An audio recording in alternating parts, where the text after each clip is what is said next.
Chapter 8. Decision, the Mastery of Procrastination. The seventh step toward riches. Accurate analysis of over 25,000 men and women who had experienced failure disclosed the fact that lack of decision was near the head of the list of the 30 major causes of failure. This is no mere statement of a theory, it is a fact. Procrastination, the opposite of decision, is a common enemy which practically every man must conquer. You will have an opportunity to test your capacity to reach quick and definite decisions when you finish reading this book, and are ready to begin putting into action the principles which it describes. Analysis of several hundred people who had accumulated fortunes well beyond the $1 million mark disclosed the fact that every one of them had the habit of reaching decisions promptly and of changing these decisions slowly, if and when they were changed. People who fail to accumulate money, without exception, have the habit of reaching decisions, if at all, very slowly, and of changing these decisions quickly and often. One of Henry Ford's most outstanding qualities is his habit of reaching decisions quickly and definitely, and changing them slowly. This quality is so pronounced in Mr. Ford that it has given him the reputation of being obstinate. It was this quality which prompted Mr. Ford to continue to manufacture his famous Model T, the world's ugliest car, when all of his advisors and many of the purchasers of the car were urging him to change it. Perhaps Mr. Ford delayed too long in making the change, but the other side of the story is that Mr. Ford's firmness of decision yielded a huge fortune before the change in model became necessary.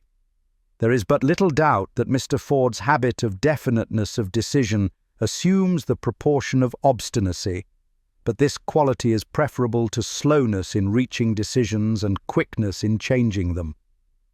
The majority of people who fail to accumulate money sufficient for their needs are generally easily influenced by the opinions of others. They permit the newspapers and the gossiping neighbors to do their thinking for them. Opinions are the cheapest commodities on earth. Everyone has a flock of opinions ready to be wished upon anyone who will accept them. If you are influenced by opinions when you reach decisions, you will not succeed in any undertaking, much less in that of transmuting your own desire into money.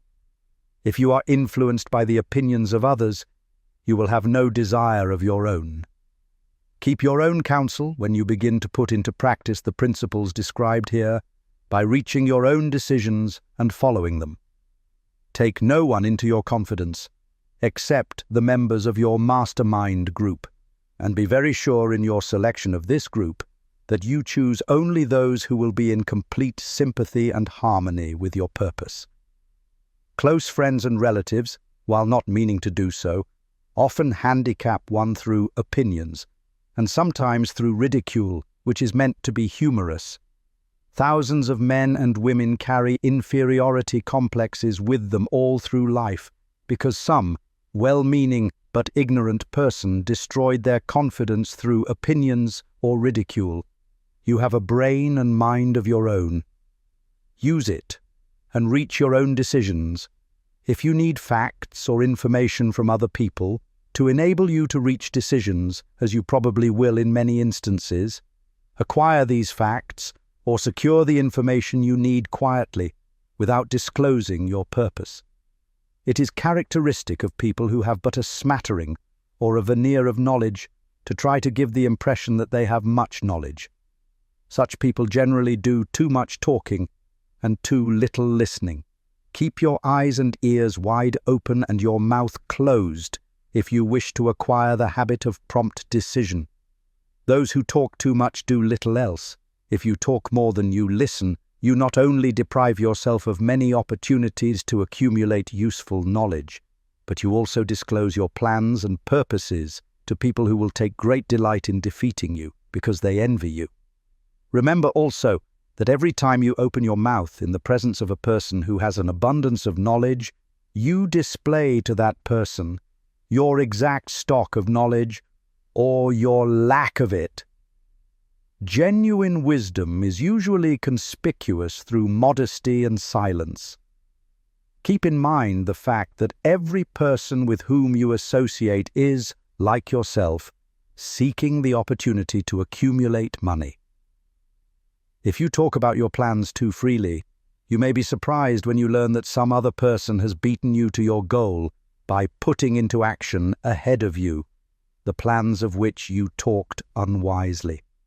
Let one of your first decisions be to keep a closed mouth and open ears and eyes.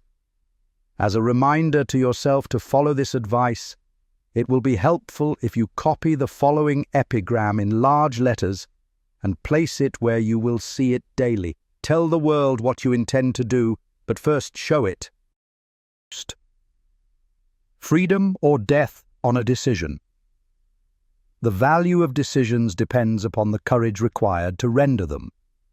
The great decisions, which served as the foundation of civilization, were reached by assuming great risks, which often meant the possibility of death.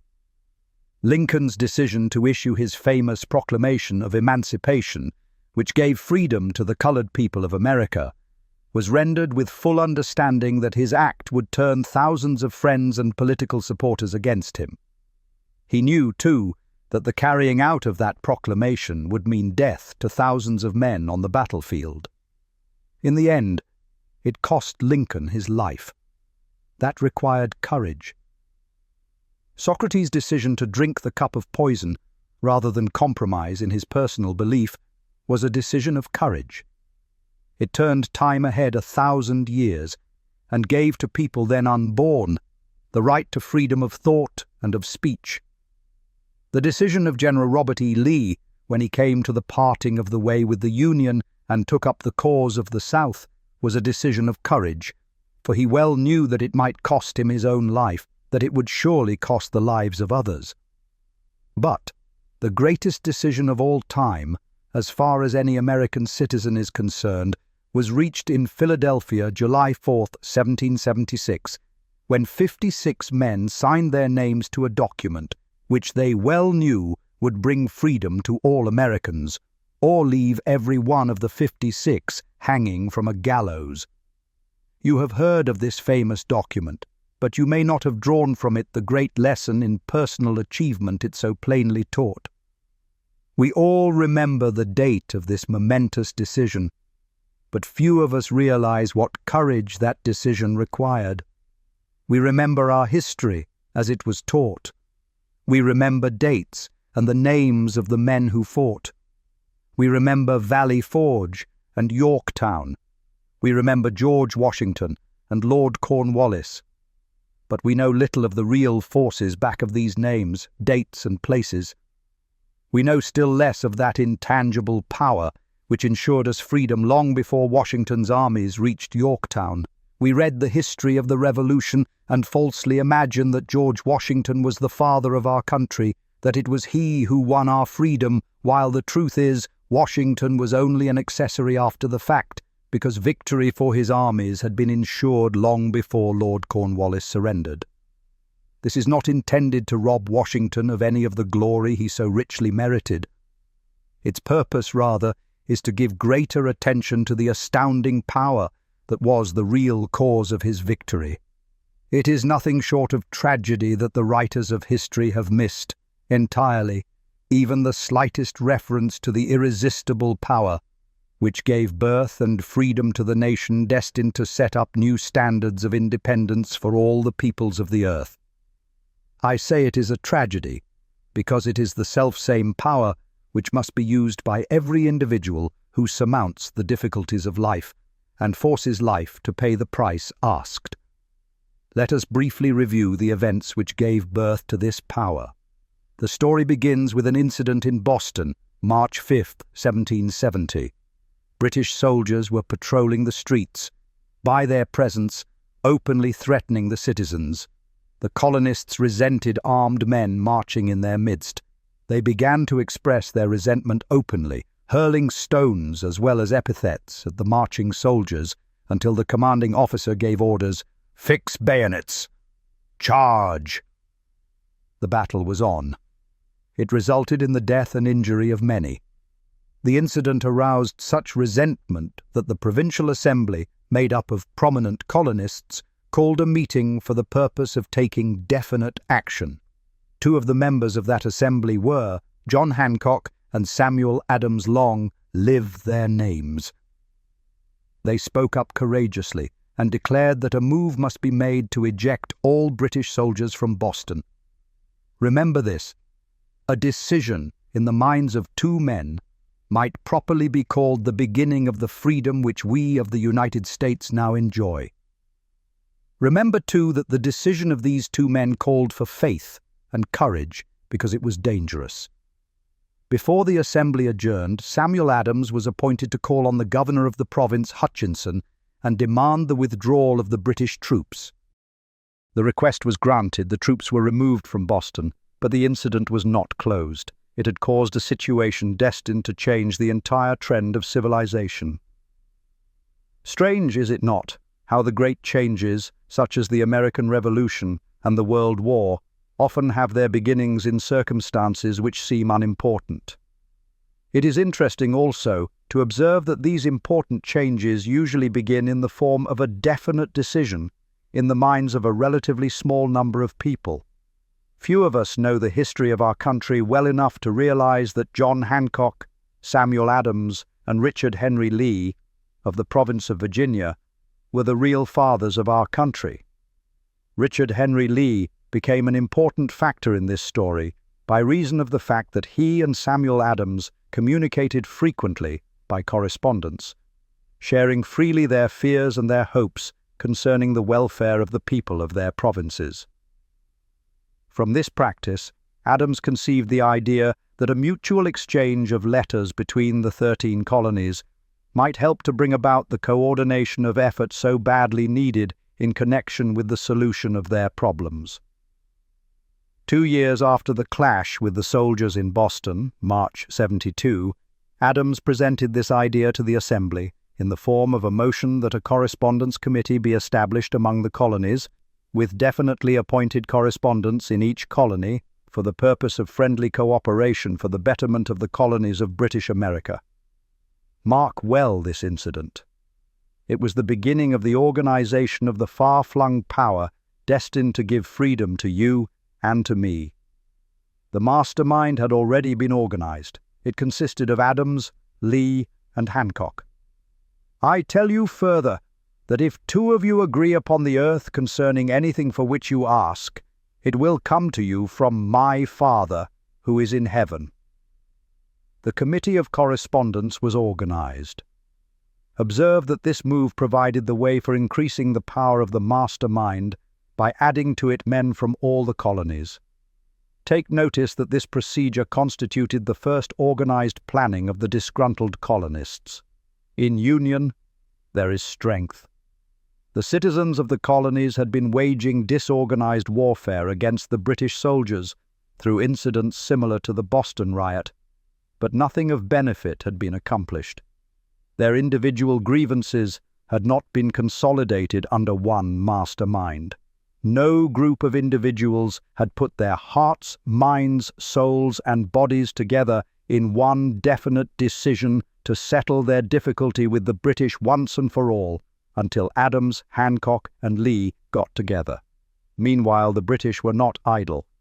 They too were doing some planning and masterminding on their own account, with the advantage of having back of them money and organized soldiery. The Crown appointed Gage to supplant Hutchinson as the governor of Massachusetts.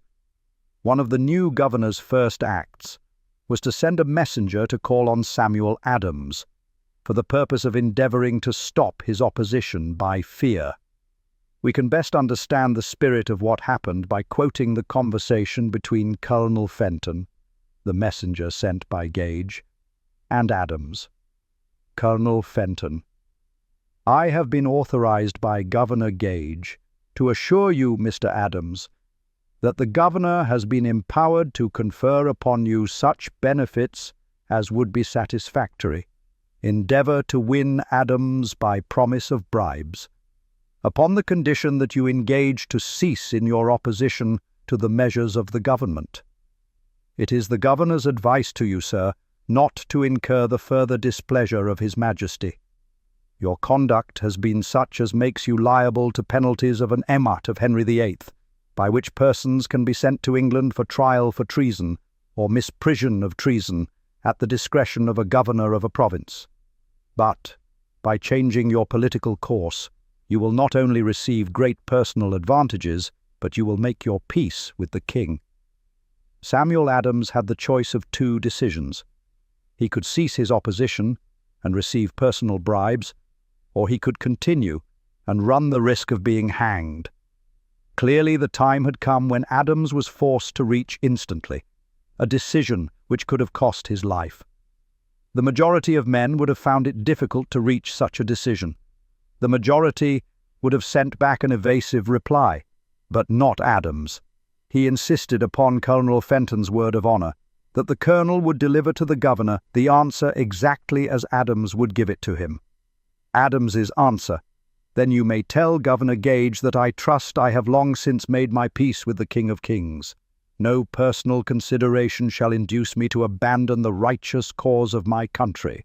And tell Governor Gage it is the advice of Samuel Adams to him, no longer to insult the feelings of an exasperated people." Comment as to the character of this man seems unnecessary. It must be obvious to all who read this astounding message that its sender possessed loyalty of the highest order. This is important. Racketeers and dishonest politicians have prostituted the honor for which such men as Adams died. When Governor Gage received Adams' caustic reply, he flew into a rage and issued a proclamation which read, "I do hereby, in His Majesty's name, offer and promise His most gracious pardon to all persons who shall forthwith lay down their arms and return to the duties of peaceable subjects, excepting only from the benefit of such pardon Samuel Adams and John Hancock, whose offences are of too flagitious a nature to admit of any other consideration but that of condign punishment." As one might say, in modern slang, Adams and Hancock were on the spot. The threat of the irate governor forced the two men to reach another decision, equally as dangerous.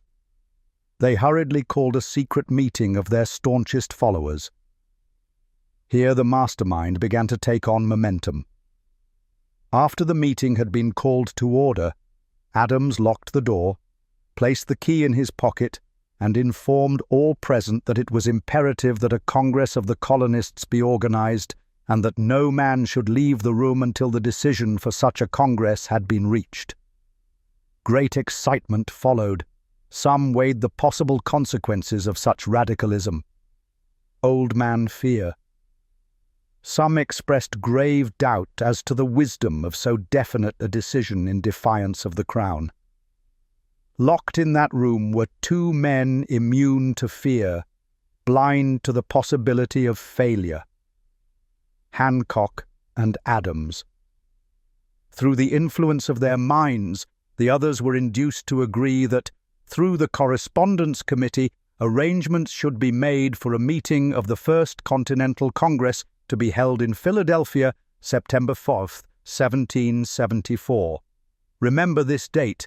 It is more important than July 4th, 1776.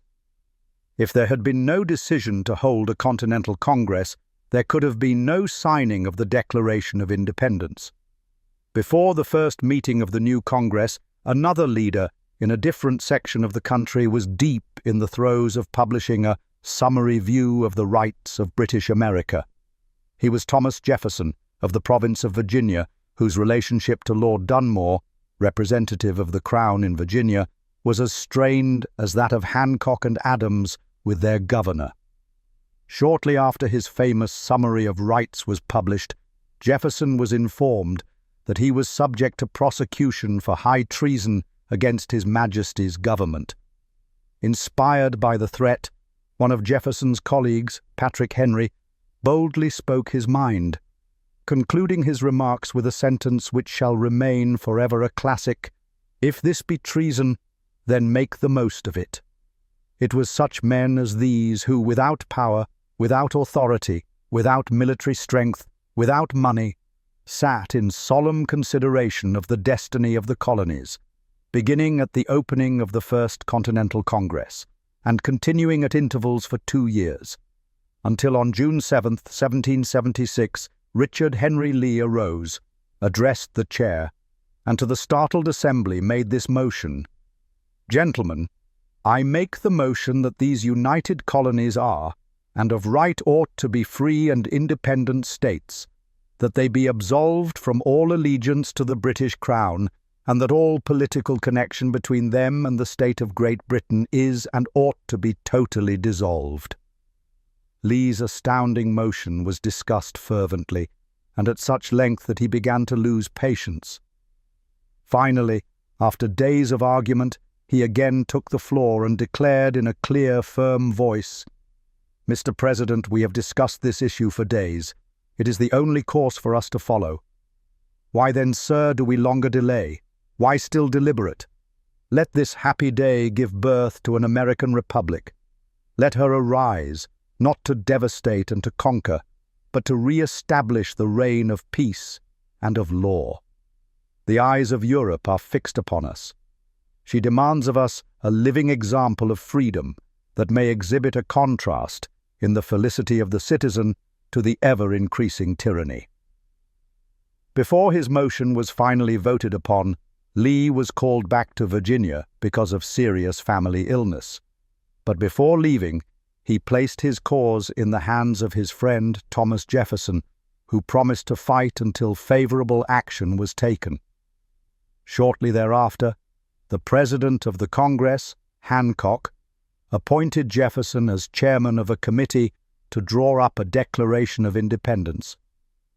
Long and hard the committee labored on a document which would mean, when accepted by the Congress, that every man who signed it would be signing his own death warrant, should the colonies lose in the fight with Great Britain, which was sure to follow. The document was drawn, and on June 28th, the original draft was read before the Congress. For several days it was discussed, altered, and made ready. On July 4th, 1776, Thomas Jefferson stood before the Assembly and fearlessly read the most momentous decision ever placed upon paper. When in the course of human events it is necessary for one people to dissolve the political bands which have connected them with another, and to assume among the powers of the earth the separate and equal station to which the laws of nature and of nature's God entitle them, a decent respect to the opinions of mankind requires that they should declare the causes which impel them to the separation. When Jefferson finished, the document was voted upon, accepted, and signed by the 56 men, everyone staking his own life upon his decision to write his name. By that decision came into existence a nation destined to bring to mankind forever the privilege of making decisions. By decisions made in a similar spirit of faith, and only by such decisions, can men solve their personal problems and win for themselves high estates of material and spiritual wealth. Let us not forget this. Analyze the events which led to the Declaration of Independence, and be convinced that this nation, which now holds a position of commanding respect and power among all nations of the world, was born of a decision created by a mastermind consisting of 56 men. Note well the fact that it was their decision which ensured the success of Washington's armies, because the spirit of that decision was in the heart of every soldier who fought with him, and served as a spiritual power which recognizes no such thing as failure. Note, also, with great personal benefit, that the power which gave this nation its freedom is the self-same power that must be used by every individual who becomes self-determining. This power is made up of the principles described in this book. It will not be difficult to detect in the story of the Declaration of Independence at least 6 of these principles: desire, decision, faith, persistence, the mastermind, and organized planning. Throughout this philosophy will be found the suggestion that thought, backed by strong desire, has a tendency to transmute itself into its physical equivalent. Before passing on, I wish to leave with you the suggestion that one may find in this story and in the story of the organization of the United States Steel Corporation, a perfect description of the method by which thought makes this astounding transformation. In your search for the secret of the method, do not look for a miracle, because you will not find it. You will find only the eternal laws of nature. These laws are available to every person who has the faith and the courage to use them. They may be used to bring freedom to a nation or to accumulate riches. There is no charge save the time necessary to understand and appropriate them. Those who reach decisions promptly and definitely know what they want and generally get it. The leaders in every walk of life decide quickly and firmly. That is the major reason why they are leaders. The world has the habit of making room for the man whose words and actions show that he knows where he is going. Indecision is a habit which usually begins in youth. The habit takes on permanency as the youth goes through graded school, high school, and even through college, without definiteness of purpose. The major weakness of all educational systems is that they neither teach nor encourage the habit of definite decision. It would be beneficial if no college would permit the enrollment of any student unless and until the student declared his major purpose in matriculating. It would be of still greater benefit if every student who enters the graded schools were compelled to accept training in the habit of decision and forced to pass a satisfactory examination on this subject before being permitted to advance in the grades. The habit of indecision acquired because of the deficiencies of our school systems goes with the student into the occupation he chooses, if, in fact, he chooses his occupation. Generally, the youth just out of school seeks any job that can be found. He takes the first place he finds because he has fallen into the habit of indecision. 98 out of every 100 people working for wages today are in the positions they hold because they lacked the definiteness of decision to plan a definite position and the knowledge of how to choose an employer. Definiteness of decision always requires courage, sometimes very great courage. The 56 men who signed the Declaration of Independence staked their lives on the decision to affix their signatures to that document. The person who reaches a definite decision to procure the particular job and make life pay the price he asks does not stake his life on that decision. He stakes his economic freedom. Financial independence, riches, desirable business and professional positions are not within reach of the person who neglects or refuses to expect, plan and demand these things. The person who desires riches in the same spirit that Samuel Adams desired freedom for the colonies is sure to accumulate wealth. In the chapter on organized planning, you will find complete instructions for marketing every type of personal services. You will find also detailed information on how to choose the employer you prefer and the particular job you desire. These instructions will be of no value to you unless you definitely decide to organize them into a plan of action.